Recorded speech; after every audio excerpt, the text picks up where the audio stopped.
Hello everyone, welcome to our channel Chemistry Academy for IIT JEE and NEET। आज हम structural isomerism का एक सब पार्ट कॉल्ड टॉटोमेरिज्म स्टार्ट करने जा रहे हैं। ये टॉपिक हम 3 to 4 वीडियोस में कवर करने की कोशिश करेंगे। आज हम इसका पहला पार्ट स्टार्ट कर रहे हैं। आइए स्टार्ट करते हैं टॉटोमेरिज्म। तो देखते हैं हम टॉटोमेरिज्म क्या होता है। सबसे पहले हम इसकी डेफिनेशंस पर ध्यान दें। दो तरह से इसको डिफाइन किया गया है, बात दोनों में एक ही कही गई है। पहली definition, when two functional isomers are in state of dynamic equilibrium with each other, okay, in liquid or gaseous phase, then the phenomenon is called tautomerism and the two functional isomers are called tautomers। क्या कह रहे हैं हम कि दो functional isomers जब एक दूसरे से डायनामिक इक्विलिब्रियम में होगा तब हम उसे कहेंगे tautomerism. It is also defined as spontaneous interconversion of two functional isomers, usually with a change in position of any one atom. Usually this one atom is hydrogen and the phenomena is again called tautomerism and the two functional isomers are called tautomers, right? इसका example देखें हम। इसके example बहुत सारे तरह के होते हैं, लेकिन हम हमारे कोर्स को ध्यान में रखते हुए चले तो सबसे पहला और सबसे इंपॉर्टेंट है हमारे लिए कीटो इनॉल टॉटोमेरिज्म। यहाँ ये word keto indicates aldehyde and ketone both, not only aldehyde or not only ketone। पहला एग्जाम्पल हम देखते हैं of an aldehyde, that if I have CH3CHO which is an aldehyde, इसका टॉटोमर जब हम बनाएंगे तो ये बनेगा CH2 डबल बॉन्ड CHOH। ये मॉलिक्यूल, ये फंक्शनल आइसोमर जिसके अंदर अल्डिहाइड ग्रुप जिंदा है, इसे हम कहेंगे keto. And this one which has ene and ol, this is called enol tautomer. ऐसा ही एक और एग्जांपल हम लें for ketone. So then example is of acetone. ये है हमारा एसीटोन मॉलिक्यूल। जब ये टॉटोमराइज करे CH2 double bond COH again this form is called keto and this form is called enol। second example of the type, different functional group ले रहे हैं हम, amide और imidol। amide हमने लिया है acetamide CH3CONH2, when this tautomerizes to CH3COH double bond NH। एक चीज आप ध्यान दीजिए कि टॉटोमर बनाते वक्त हम जो एडजेसेंट एटम का हाइड्रोजन ले रहे हैं उसे हम कहते हैं अल्फा हाइड्रोजन।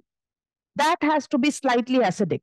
तो यहां पर आप देखें A डबल बॉन्ड B या C डबल बॉन्ड O, और उसके आगे उससे नेक्स्ट जो है हमने कार्बन जो अटैच है उसका हाइड्रोजन इस्तेमाल किया है, हम इसे अल्फा कार्बन कह रहे हैं। यहाँ हमारे पास दो अल्फा कार्बन है, यहाँ हमारे पास एक अल्फा कार्बन है और एक alpha nitrogen. then you have to use the one which is more acidic H।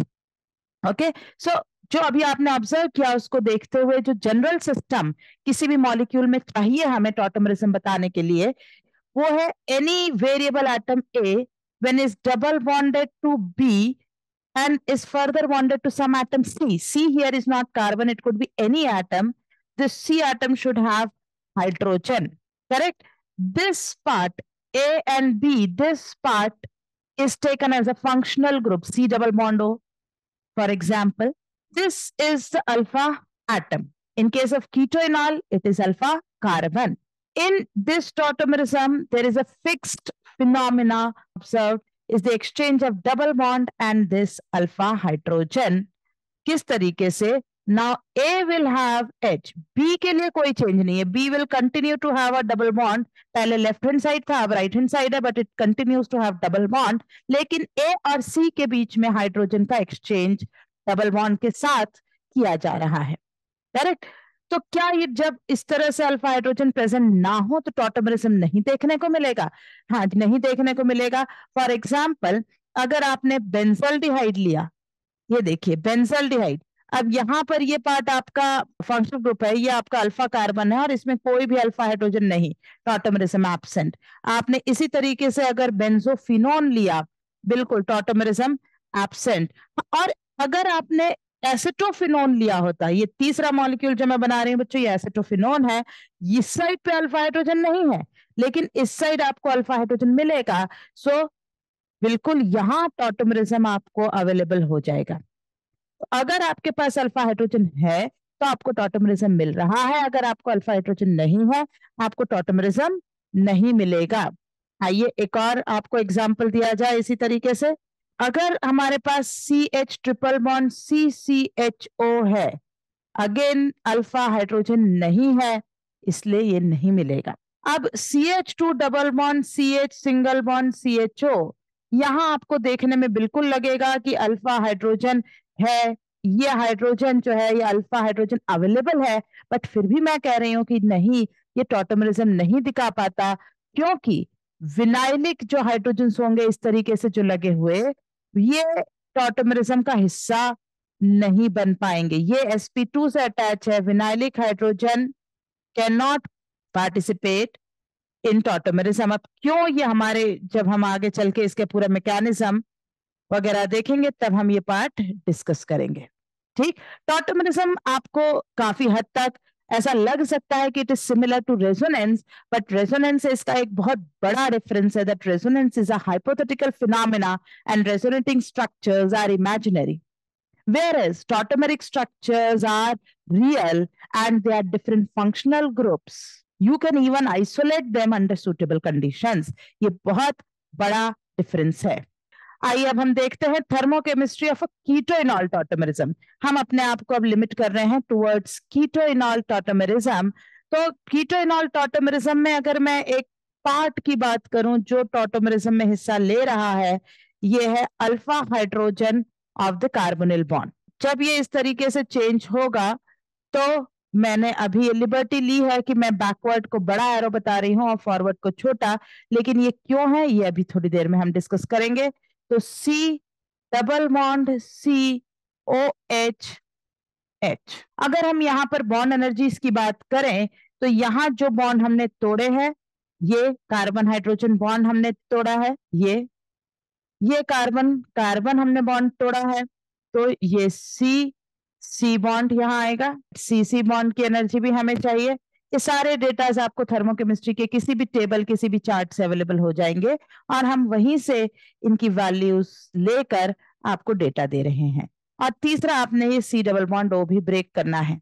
इन तीनों बॉन्ड डिसोसिएशन एनर्जीज को जब हम टोटल करते हैं तो ये लगभग 1500 किलो जूल्स पर मोल की वैल्यू आती है। इसके अगेंस्ट इनॉल बनाते वक्त जो बॉन्ड्स बने हैं वो है C double bond C single bond O single bond H। ये तीनों बॉन्ड जो बने हैं इनकी एनर्जीज लगभग 1452 किलो जूल्स पर मोल कैलकुलेट करने पर पाई जाती है। तो अगर आप देखें तो सिर्फ बॉन्ड एनर्जी के आधार पर ही मैं कह सकती हूँ कि कीटो फॉर्म जो है it is thermodynamically more stable than enol form by nearly 48 kilo joules per mole, या आप इसी वैल्यू को किलो कैलोरीज में दर्शाएंगे तो 12 किलो कैलोरीज पर mole keto form is more stable. और इस पर्टिकुलर ऑब्जर्वेशन का नतीजा ये होता है कि किसी भी कीटोइनॉल टॉटोमेरिक इक्विलिब्रियम के अंदर हमेशा कीटो की मात्रा अधिक पाई जाती है। Keto is more than enol. बहुत ही रेयर, बहुत ही कम कंडीशंस में आपको enol is greater than keto होगा, वो हम फिर कभी डिस्कस करेंगे किसी नेक्स्ट वीडियो में। और 1 part in 10⁵ is the part of ketone over 1 molecule of enol। इतना बड़ा अंतर होगा टोटल इनकी कंपोजिशन में, और इसलिए इक्विलिब्रियम नॉर्मली बैकवर्ड ही डायरेक्शन में डायरेक्टेड होता है। आइए अब हम देखते हैं कि ये कैसे और कहाँ हमें देखने को मिलता है। तो mechanism of a keto enol interconversion, tautomerism is catalysed by both acidic as well as basic mediums. Neutral में थोड़ा मुश्किल है, होगा लेकिन रेट कम होगा। आइए हम एग्जांपल लेते हैं से ऑफ एसीटोन। अब अगर एसीटोन को मैंने मीडियम एसिडिक देकर बात करी तो एसिडिक मतलब there is a presence of H+, तो CH3CO CH3, अगर मीडियम में H+ अवेलेबल है, ये ऑक्सीजन H+ लिया तो now it is CH3COH positive and CH3। और इसका रेजोनेटिंग स्ट्रक्चर है CH3COH सिंगल बॉन्ड CH3 और कार्बन पे positive. Okay, out of these two structures, this is more stable structure because of complete octet. If now it loses any of the alpha hydrogen from any side, say from this structure, I can explain better. So CH3COH double bond CH2 and H plus is released in the medium. So this is how its acidic medium interconversion takes place. Under basic conditions, the pathway will take the same starting molecule acetone.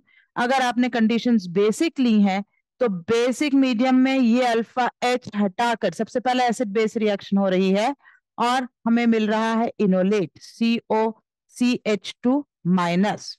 This is enolate. इसका भी resonating structure है और structure है CH3CO minus double bond CH2.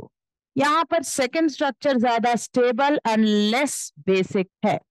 तो yes, there is a chance कि reaction backward हो जाए, carbon ही H प्लस ले ले, but if oxygen takes this H, then it becomes CH3COH double bond CH2. Enol is formed.